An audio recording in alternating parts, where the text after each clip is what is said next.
Good afternoon, you're watching The Big Story here on Mirror Now. My name is Apurva Sridhar. Let's begin with our top focus story at this hour. The Kerala government, which was earlier praised for its scientific contact tracing and for its efficient methods of containing the COVID situation, now finds itself in the middle of a big storm that is now brewing in the state. Now, the details have now emerged that the state police have ordered for the call data records of COVID patients to be collected as a measure for contact tracing at this point. In fact, the Chief Minister Pinarayi Vijayan added to the outrage by admitting that it has been going on for a few months now. While the Chief Minister and the police department have defended this move, the opposition, in fact, is fuming over it and calling it an ethical and legal violation. The decision of the Pinarayi government in Kerala directing the police to collect the call record details of all COVID patients in Kerala is unheard of.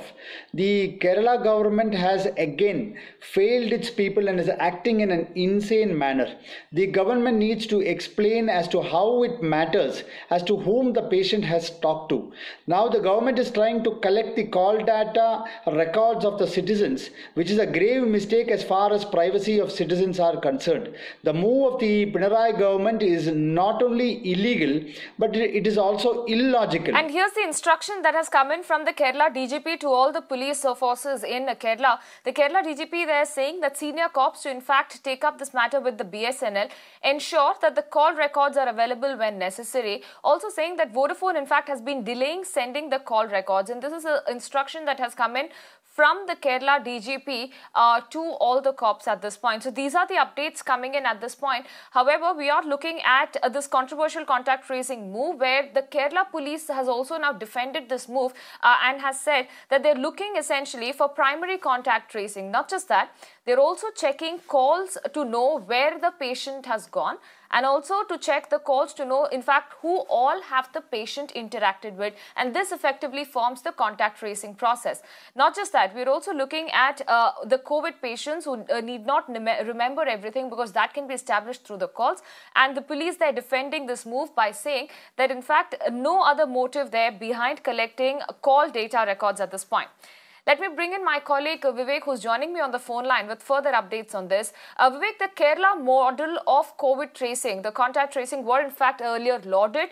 It had in fact in a way yielded results as well. Now we understand that the Kerala government finds itself in the middle of this big controversy that is raging over the call record data.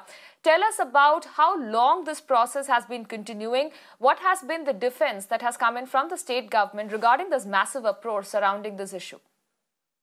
Yes, this CDR collection, the call data record collection by the Kerala police, as advised by the state government, has been going on for the last 7 to 8 days. That's what we understand from our sources, but still it's not confirmed. But it's been going on at least for the last 1 week. That's what we understand. But, from yesterday onwards, ever since the circular has come out in the public domain, there has been various issues and, various controversies, surrounding this particular issue, mainly because this, legal experts and opposition parties say that this is basically an infringement on the privacy of people. Now, Chief Minister Pinarayi Vijayan has given a green signal for this particular, move. Where police can basically collect the data, the call record data of those people who are being tested positive when they are staying in quarantine, especially in institutional quarantine in hospitals. Now, one of the reasons what police says is that this could actually help in contact tracing and help police find those people who have been associated with them in the last 14 days. Now, that is exactly what they're saying, and there is no other ulterior motives for this. They're not going to, track the conversation details or any other details. This is purely for, tracking contact tracing. And this methodology has been successful in other districts, especially in Kasaragod and Kannur. And that's the reason why the DGP has, put out a circular and has given to all of the ADGPs saying that, this should be done. But opposition party says is that, this is nothing but infringement on the rights of the individual. In this case. But when I spoke to a senior health expert today morning from the State Health Department, what they say is that most of the cases, the patients who have been admitted in the hospital, they forget, out of panic, they forget what happened, whom they are associated with, where they have gone in the last, 4 to 5 days. So basically, in such a situation, when people cannot go and personally ask a patient in a very near vicinity or in a close contact, it is obviously easy to them All right. for them to basically look at the call data records and understand who are their contacts. All right, Vivek, request you to stay with us at this point. We're going to come back to you quickly after taking one of the expert voices here. Ritesh Bhatia, cyber expert, now joining us on the broadcast. Good afternoon, Ritesh Bhatia, and many thanks for speaking to us. And this is an issue that certainly has raked up a lot of rough feathers at this point. Earlier, Ritesh, we had seen how the Kerala model was lauded. It was being seen as the benchmark, as something that perhaps every other state can follow in terms of an efficient and a scientific contact tracing. But the fact that the call record data are being recorded, it's being used for further contact tracing, is that being now seen as a big breach of privacy? Yeah, absolutely. This is a breach of privacy because tomorrow you will say, Apurva, tomorrow these people will say, okay, it is because of the flood situation, then it could be something else, and then something else. I think then what is the use of even the Aarogya Setu app? Wasn't Aarogya Setu app supposed to do all this kind of thing? So which means either Aarogya Setu was a failure or Aarogya Setu was not implemented properly in this particular state. But having a call data record, because please understand, Apurva, when a call data record is given to a person, his entire subscriber detail records is also there, to whom he's speaking to whom he's spoken, how many SMSs to whom. All these details are like kind of given. And I don't think so the telecom service providers are like anonymizing all that kind of data and just handing over only and only location data. You know, they dump the entire data, and now that data is like lost. And here when we are talking about, like, you know, we are talking about a privacy data bill and other kind of things, then what happens to the consent? Do they have the consent? They don't even have the consent for it. Okay. I think this was okay. This was, this is just not a good thing to do as such. All right, Ritesh, on that point of consent, just stay with us. Let me quickly get in my colleague Vivek on that. Vivek, there's an important point being raised about whether there is a consent taken for this. Now, when the Kerala government comes out and says that this is quite efficient because a lot of people really forget who they have come in touch with, is there a proper consent taken from the COVID positive patient that their call record is now going to be used perhaps to find out who else he or she has come in contact with? Is there a consent taken at the first place? Apurva, regarding the consent thing, there is still a confusion because in the circular that is being sent from the DGP to the various ADGPs, there is no mention about the consent to be taken. So there is, there is a bit doubtful, angle in that particular thing, whether there was a consent in this particular issue. When I spoke to the top police officials today morning, they said that they've been doing this for quite some time. In Kasaragod district, they have done that, and this has become a successful contract tracing methodology, and hence they've been implementing it throughout the state. And also, what one of the excuse what the top officials say is that there is usually patients out of panic, they tend to forget what happened, whom they met, where they've gone at least in the last 4 to 5 days. So basically, they need to check for the last 14 days where they've gone. They need to check the mobile towers. So through various longitudes and latitudes of the towers, they get to know where they are, whom they are talking to, which location they are, so that they can identify all those people whom they are associated with, and also make sure that they go under home quarantine. So this is basically the idea behind this. But now that the opposition parties and legal experts have raised this issue, it looks like the government is on the back foot in this particular case. All right, Vivek, many thanks for joining us and giving us all those updates, and also Ritesh Bhatia for joining us with your perspective on this big story.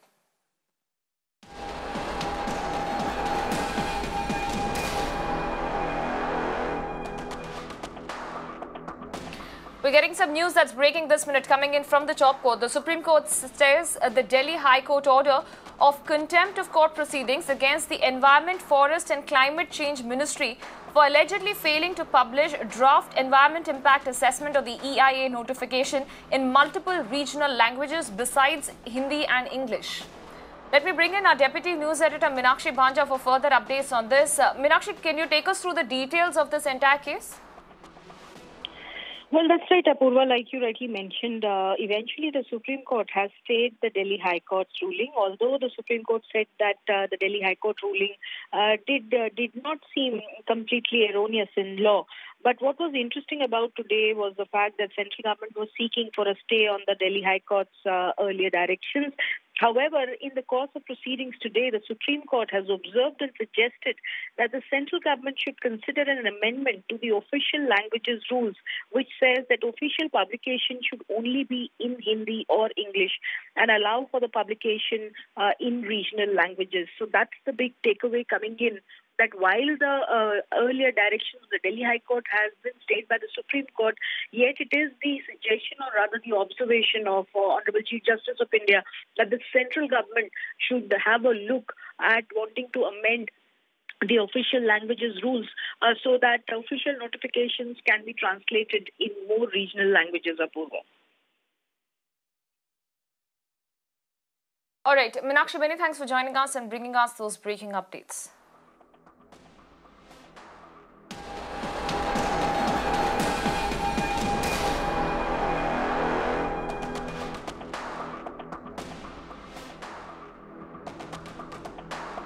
More breaking updates coming in. Mirror Now's Neha Hebale in fact spoke to Congress MLA Srinivas Murthy, whose house was in fact attacked. In fact, remember, it was on Tuesday night that the MLA's house was attacked and vandalized as well. A close aide of the MLA was in fact arrested for allegedly putting up a controversial post on social media. In fact, Murthy, who has distanced himself from the post, has said that whoever is responsible must be dealt with strictly. Listen into that exclusive conversation. Well, just a day after this violence was reported in Bengaluru, where 3 people lost their life in the firing, joining me now is, in fact, the Congress MLA Akhanda Srinivas Murthy himself. Let's understand what really happened on that fateful night. So, first of all, your house, entire house was burnt down. Do you suspect anyone's hand behind this? A very unfortunate incident. No, I won't suspect anyone. Why means in my conscience, all were brothers. Brothers, sisters, we are going. Some outside people, they came and they have done, they are telling. Who, sir? Outsiders, as in, can you be a little bit more specific, please? That will go in police investigation. Whatever there is there, the police will do investigation, they will let us do that. Yeah. So now there are several allegations coming to light that the SDPI has a hand to play in this. That, they have denied it, but the BJP also has gone on to say that differences between the SDPI and the Congress has caused incidents like this. Police, whatever a police investigation will come, let us do police investigation. Who have done, let us punish them. Okay. So now also I'd like to ask you, you're saying that of course the police investigation will go on, but this was a mob. Do you think somewhere this might have been planned in advance, sir? Because let's remember that, Naveen over here, sir, who is, said to be your relative, he has been posting multiple posts on, on Facebook, on other social media websites, trying to, trigger something. So is that being looked into? Are you? See, my relatives be, anyone will be. Who have done mistake, let us go to the media or let us go to the police. Why targeted my house? Who have done? I am also telling, who have done, let us punish them. Who made the mistake, let them punish them. They give police, let investigation. Who have done, they take to the police station. We will go also recommend.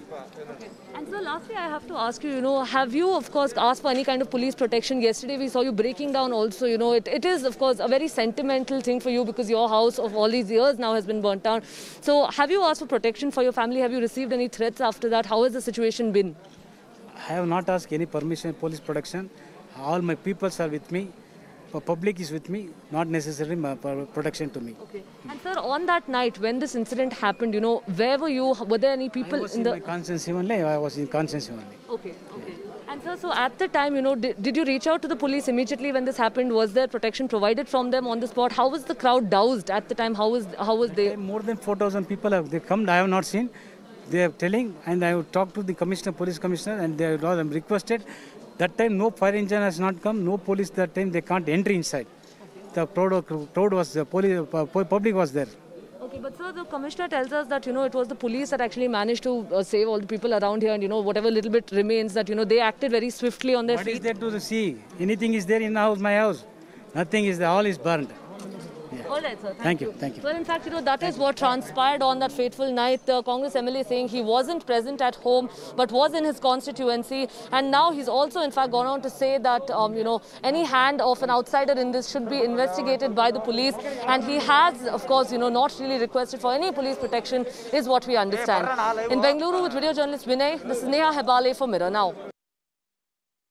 Now, in this entire case, startling revelations have now come to the forefront through the FIR that has been filed at the DJ Halli police station, in which one of the main locations was, in fact, of the violence and the vandalism that took place. The FIR mentions that initially 5 people were leading a mob of around 200 to 300 people, which in fact later swelled into a mob of almost 800 people. The mob was in fact armed with weapons like stones, rods, machetes, and they allegedly came with the intention to harm the cops and to also vandalize the police station. In fact, the mob allegedly even raised slogans to kill the cops and finish them. The mob allegedly wanted the cops to hand over the man who in fact was accused of posting a controversial social media post. 9 FIRs have been registered with regard to the violence that took place in Bengaluru on Tuesday night. We understand that 6 of the registered FIRs are from the DJ Halli police station that we're at, and 3 of them, in fact, from the KG Halli police station. Now, going forward, we understand that the details of these FIR are what has, actually been complained by the officials over here, by the police over here at the station. And we understand that there are several details now actually coming to light here from the FIR. Which, in fact, PSI Raghavendra, who's of the DJ Halli police station, has gone on to mention in his complaint some very, very startling revelations that we've accessed in the FIR, which is basically that a mob of about 200 to 300 people actually barged into this police station, about 800 of them, armed with lethal weapons. And they, in fact, had only one intention, which was to harm the cops and vandalize this entire police station. They also actually went on to raise slogans saying, "Kill the cops and finish them," which in fact, they came in with machetes, with stones, with rods, with sticks, with all kinds of weapons that were available. And more importantly, they also expressed anger. That is what this mob expressed. They expressed anger against the police persons not handing over Naveen, the man who posted that on social media, who posted the controversial remark on social media. They wanted the police to hand over Naveen to the mob to kill him on the spot with the weapons that they had. But of course, the police, declined that and said that they would do their due diligence, that they would in fact carry out an investigation as per the law. But clearly that, did not seem to go down well with the mob, which further went on to actually attack the police persons over here and also, later went on to vandalize this entire area. So this is what, really transpired on that horrific night as per the FIR. Let's wait and see as to what more the investigation reveals, because there are several new angles coming to light here, with the SDPI's name also now being raised, despite them having denied any involvement in this. In Bengaluru with video journalist Vinay, this is Neha Hebale for Mirror Now. With that, we are slipping into a very short break right here on Mirror Now. Stay with us.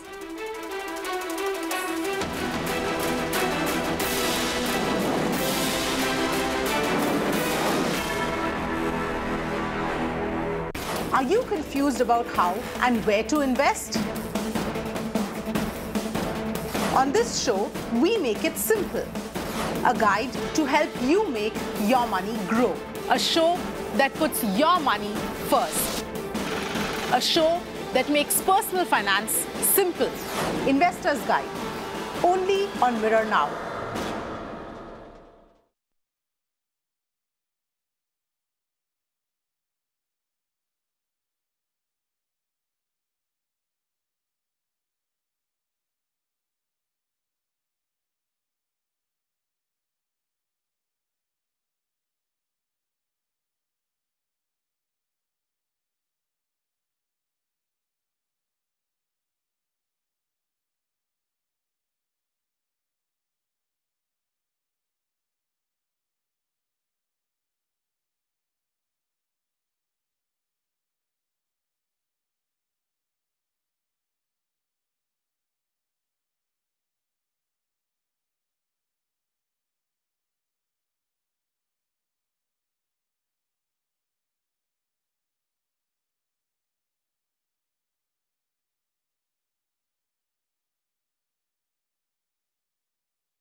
Getting some news that's breaking this minute, the Tamil Nadu government has given out specific guidelines for Ganesh Chaturthi, saying that no permission to place idols in public places. Public processions are not going to be allowed, and there is no permission for immersion of the idols as well, requesting people to celebrate it at their homes only. Let me go across to my colleague Pramod Madhav for further updates on this. Pramod, with the upcoming festivities of Ganesh Chaturthi and several other festivities there seems to be a lot of guidelines being put in place by the Tamil Nadu government. With regards to Ganesh Chaturthi, Pramod, what has the guideline now been given to the people? Absolutely. There are several guidelines for even celebrating the Independence Day itself. So the government has very clearly mentioned that considering that a minimum of 5,800 cases are still appearing in the state of Tamil Nadu, and except for Chennai, in various other locations, the numbers are either on the rise or have not yet even reached a stable it seems like the Tamil Nadu government has gone ahead and decided to actually not allow any kind of celebration for Ganesh Chaturthi, which falls on 22nd of August. Apparently, all three things are not allowed. The first is that you cannot place idols in public areas for display, and the second thing is that no processions at all. And the third one is definitely no immersion of the idols as well. Tamil Nadu government has requested the public to actually celebrate Ganesh Chaturthi at their homes, and even when you're going for at markets to buy items, or even for small temples to pray, the Tamil Nadu government has requested the public to maintain social distancing and wear masks at all times.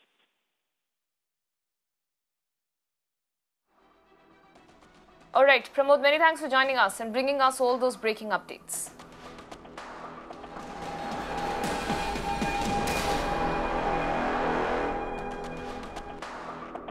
More news that's breaking this minute, the latest in the Sushant Singh case. A talent manager has now been summoned by the Enforcement Directorate. The manager works for the group that signed actor Rhea Chakravarti. So that's the latest update now coming in with regards to the ED questioning that is taking place. The latest to be summoned is a talent manager who has now been summoned by the Enforcement Directorate. And the manager, in fact, works for the group that has been signed actor Rhea Chakravarti. Let me go across to my colleague Bhavtosh for further updates on this. Bhavtosh, can you take us through the details coming in of a talent manager who has now been summoned by the ED in the money laundering case? Well, the Enforcement Directorate had in fact said that they have summoned the talent manager. She in fact works for a group, a known group in Mumbai, and this group had in fact signed a contract in 2018 and 19 with Rhea Chakravarti for brand endorsement, and made a huge payment to her. Now, this company's bank account was in fact was scanned by the Enforcement Directorate, and it was then checked with the bank statement of Rhea Chakravarti. The talent manager was in fact the one who was handling the account of Rhea Chakravarti, and that's why she has been summoned by the Enforcement Directorate. The ED has said that they want to go through the financial records of Rhea Chakravarti because there are certain discrepancies that they have found between what she claims to be her income and what actually was her income. And that's the only reason why the talent manager has been called to come with the records of her contract that she had signed with Rhea Chakravarti. All right. Bhavtosh, many thanks for joining us with those breaking updates.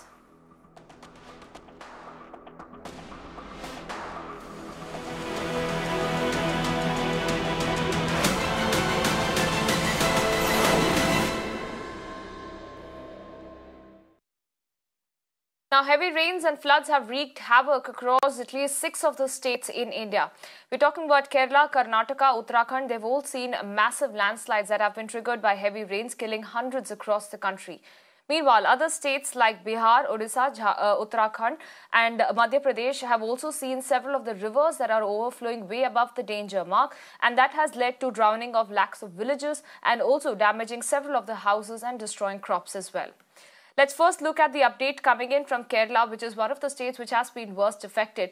Taking stock of the Idukki landslide, Kerala governor, in fact, and the Chief Minister Pinarayi Vijayan arrived at Munnar to visit the landslide-hit tea estate workers settlement in Rajmale area. The duo arrived via helicopter and then headed to the Pettimudi by car. The state government is expected to declare a financial package for the landslide victims as well. Now, as many as 55 workers have been killed in this disaster so far, while the rescue works are still ongoing to search for the 15 missing persons who are still feared trapped inside. Now, let's get you other updates, and this coming in from Gujarat, where a red alert has also been now sounded in South Gujarat in the Saurashtra region at this point. The IMD has in fact issued a red alert in South Gujarat and Saurashtra region with heavy rains that are expected to continue till August 21st. The IMD has also predicted moderate showers in several parts of the state. Now, the visuals you're seeing on your screens right now are of a state transport bus that was in fact stuck under a bridge due to waterlogging, and this incident took place at the Rajkot area. Now, as the situation turned tense, a bulldozer had to be rushed in to shift the bus out. Now, let's get to updates from Odisha, which is also another state which is reeling under severe flood situations over the past several days. Incessant rainfall in Odisha's Malkangiri has resulted in flood-like situation in several parts of the district. Many residential areas have been inundated due to increase in the water level in the river and the canals in the district. Now, road communication have been disrupted as the water could be seen flowing over several of the bridges in the area. The district administration there have arranged for temporary shelters for people, the affected people, and also urged them not to venture out at this point. In fact, let's now go across to Chhattisgarh, where heavy rains have left the Sukma district also flooded. The visuals that you're seeing on your screens there are of Jawans struggling to cross a road which is completely inundated after flood waters from nearby stream gushed in. The Jawans are in fact seen wading through thigh-high flood water to shift their vehicles.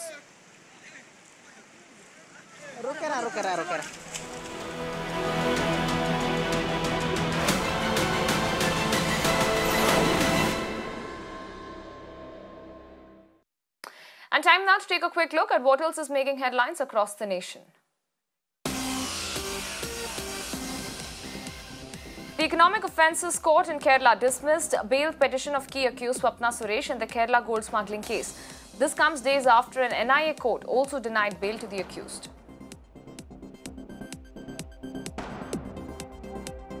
The Air Intelligence Unit in Kannur has seized gold worth 45 lakh rupees from two passengers who arrived from Dubai.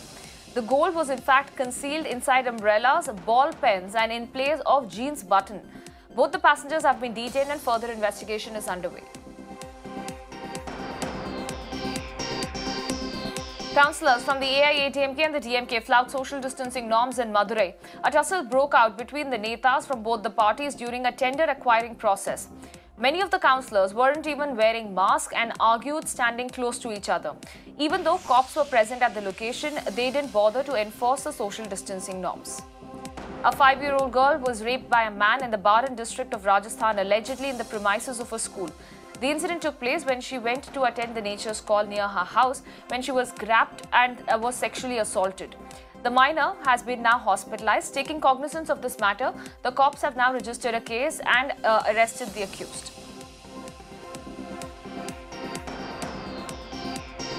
With that, it's a wrap on this edition of The Big Story. News and updates coming up on the other side.